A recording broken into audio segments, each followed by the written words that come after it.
Hi guys, how are you today? I hope you're good. Today I am going to be reading two fables that you are supposed to be reading at home, but I thought you could listen if you would like. Before we get started, it's always important to think of the questions we have to answer after we read so we can think of them while we're reading.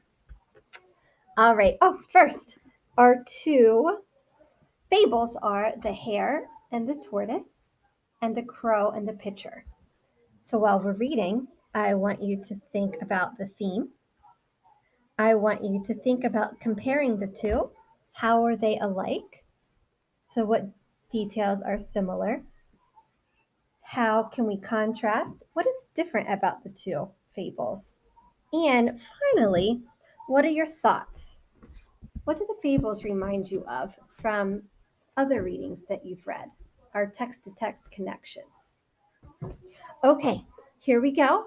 I have to get a little close because it's kind of small for me, but I hope you are following along with your own paper. So you're reading the words as you're listening to me read mine. Alrighty, let me get my pointer stick out. Okay, are you ready? Okay. The hare was once boasting about his speed in front of other animals. Boasting is when we brag, when we think we are better than others. I am the fastest animal there is and have never been beaten, he said. I challenge anyone here to race against me. The hare, expecting no one to reply, was surprised when the tortoise said quietly, I accept your challenge. The hare laughed and said, You must be joking. So I could beat you easily. The tortoise was undeterred and said, Shall we race? The race began, and the hare sped away quickly.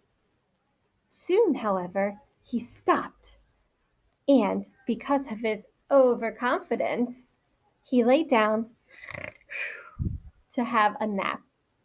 The tortoise plodded on, and when the hare woke up from his nap, the tortoise was at the finish line. Hare was too little, Hare was too late to save the race. The moral of the story, slow and steady wins the race. Okay, we'll talk more about that in the next video. The next fable I want to read is The Crow and the Pitcher. A crow, so thirsty that he was near death, found a pitcher which had once been full of water. When the crow put its beak into the mouth of the pitcher, he discovered that there was only a small amount of water left in it, and that he could not reach far enough down to get it. The crow tried and tried, but at last he was sadly decided to give up. Then a thought occurred to Crow, and he found a pebble and dropped it into the pitcher. Then he took another pebble and dropped it into the pitcher, and another, and another.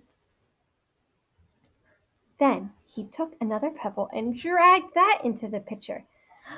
At last he saw the water was rising higher in the pitcher.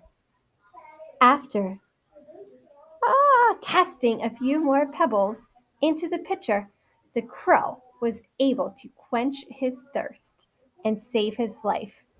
Little by little does the trick. Thank you for listening.